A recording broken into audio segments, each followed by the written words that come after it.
La vie vous a abandonné, rien ne vous marche, vous échouez presque à tout. Vous vous sentez écrasé sous le poids des forces ténébreuses, de l'isolement, de la solitude et des soucis quotidiens. Vous n'avez pas la paix et la tranquillité. Vous avez besoin d'accompagnement pour atténuer vos souffrances, pour développer la force et la puissance qui vous habitent.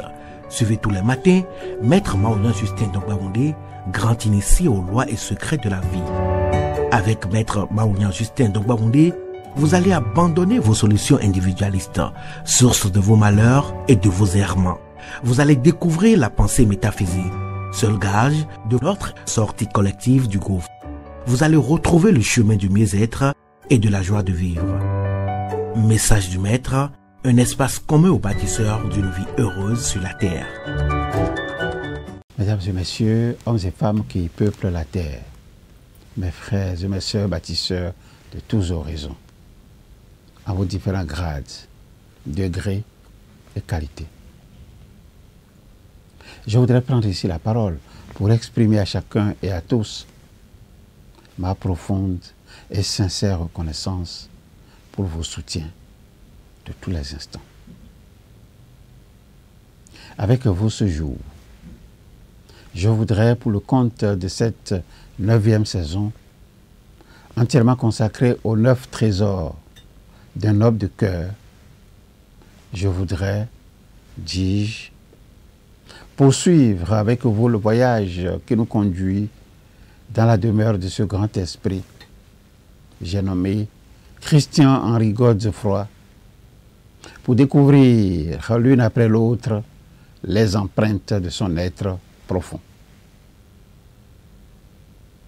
Dans mon message de ce jour, nous allons, sous le couvert du 8e trésor, nous allons revisiter 3 messages. Le premier message a été diffusé le 30 janvier 2023 sous le numéro 430 et le titre que voici.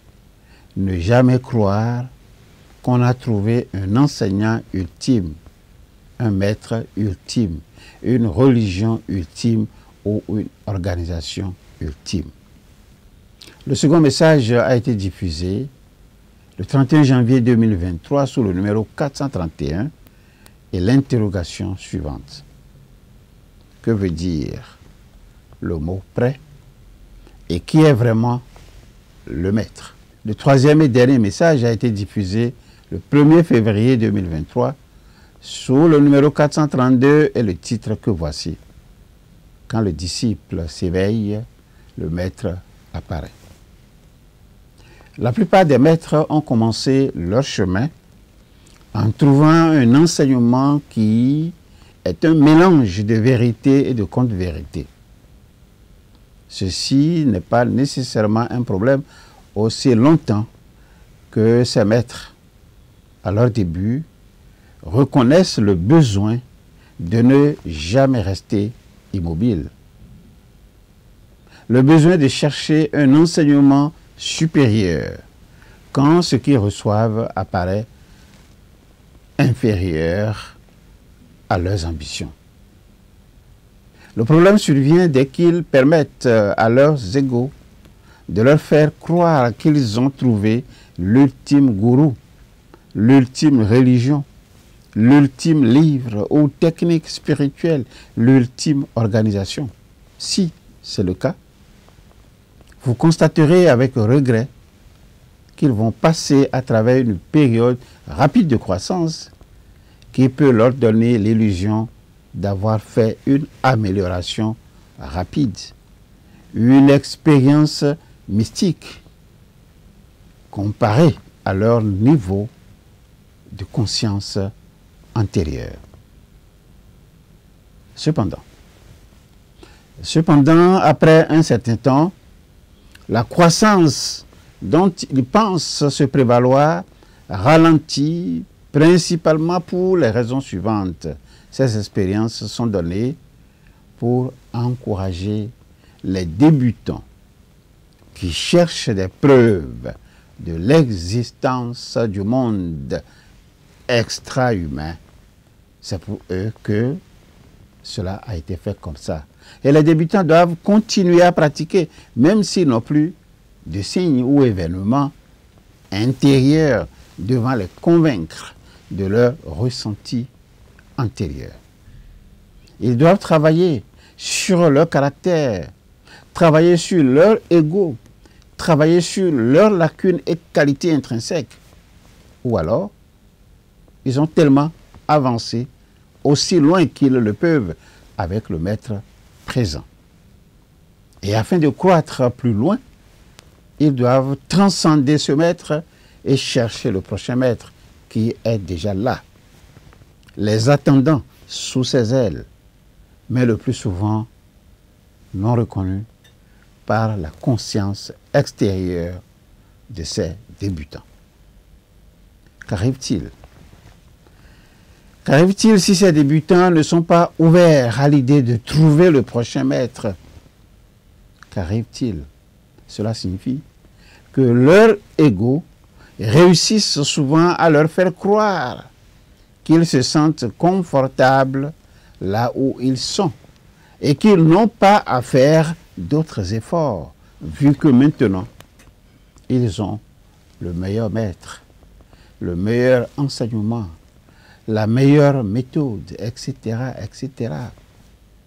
Ils peuvent donc se reposer, ces débutants, sur leur laurier, car avec ce maître, ils sont sûrs d'être sauvés.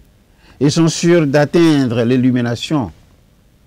Dans ce cas, le maître, vous convenez avec moi, a un rôle difficile, car il ne doit pas influencer, mais mettre sur la voie. Il doit former des clés, et ce sera à nous. Donc, à l'élève de trouver la serrure. Il doit accompagner, mais le plus dur du chemin reste à l'élève. C'est à lui de faire le premier pas. Plus la compréhension sera forte, mieux elle sera intégrée. Plus elle sera intégrée, mieux nous la sentirons au plus profond de nous-mêmes. Le maître, c'est celui-là qui veut que son disciple arrive au rang du maître de son destin. On pense avoir besoin d'être guidé. Mais pourquoi? Pourquoi vous avez besoin d'être guidé? Pour ne pas faire d'erreurs, dit-on. Mais les erreurs nous apprennent beaucoup plus pour aller plus vite et parfois plus loin. La première fois que le disciple se présente à un maître, il a un mental ordinaire, bourré de désirs et d'attentes. Il est attiré par la force inexorable du maître et sa présence immense. Donc la présence immense du maître. Mais comme c'est le cas pour toutes les relations que le disciple a pu avoir antérieurement, il essaie en général de s'approprier le maître et d'établir son autorité sur lui. Cela ne marchera jamais parce que le maître est au-delà des limitations du corps et de l'esprit. Il serait difficile de répondre à la question suivante. Et je vous la pose. Le maître est-il le corps ou le soi? Il est faux d'affirmer que le maître est le corps, parce que le maître n'est pas le corps. Mais il est tout aussi faux d'affirmer que le maître n'est pas le corps, parce que nous sommes tous capables de voir le corps du maître. C'est tout ce que nous savons. En réalité, la vérité, c'est que le maître est le corps et pourtant, il n'est pas le corps. Servir le maître en faisant preuve d'une dévotion altruiste et d'abandon aide le disciple à recevoir la grâce du maître et à atteindre l'état de réalisation du soi, S-O-I. La fondation de la relation maître-disciple, c'est la capacité du disciple à atteindre le maître avec amour et patience. Il faut que le disciple s'immerge dans le service du maître avec une foi et un abandon inébranlable. Le disciple ne doit pas se montrer impatient.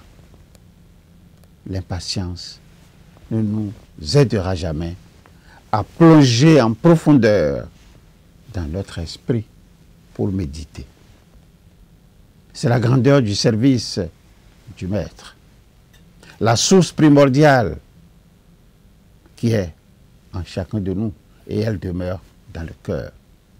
Elle nous parle avec douceur et amour et elle nous parle à chaque instant de notre vie. Mais nous n'avons pas la patience d'écouter. Nous ne prêtons pas l'oreille à la voix de la source primordiale. C'est pour cette raison que nous continuons à répéter nos erreurs et à souffrir. Mais à chaque fois que nous sommes prêts à suivre et que nous nous présentons au Maître en bons disciples, avec humilité, dévotion et vigilance, il nous guide en nous tenant par la main. De même, quand le disciple s'éveille à l'intérieur, tout ce qui nous arrive dans la vie, ou tout ce qui lui arrive dans la vie, l'univers tout entier, même, devient notre maître, devient le maître de cet élève. Il faut d'abord que le maître intérieur s'éveille pour que ce qui arrive dans la vie devienne notre maître. Autrement, quoi qu'il nous arrive, nous n'intégrerons pas le principe plus profond sous-jacent. Quand l'amour et le respect que le disciple témoigne au maître s'approfondissent, il sera capable d'apprendre et de comprendre tout de la simple présence de son maître ou du maître à ses côtés. Dans cet état, le disciple arrive à comprendre chaque regard, comprendre chaque mouvement de son maître. Le disciple reçoit continuellement la guidance spirituelle et les messages de son maître. Alors, il n'a plus besoin de paroles, il n'a plus besoin de conversation. Le silence sert alors de langage. C'est la grandeur du service du maître. Je voudrais m'arrêter là pour aujourd'hui, espérant vous retrouver très prochainement. Au revoir. À bientôt. La vie vous a abandonné, rien ne vous marche, vous échouez presque à tout. Vous vous sentez écrasé sous le poids des forces ténébreuses, de l'isolement, de la solitude et des soucis quotidiens. Vous n'avez pas la paix et la tranquillité. Vous avez besoin d'accompagnement pour atténuer vos souffrances, pour développer la force et la puissance qui vous habitent.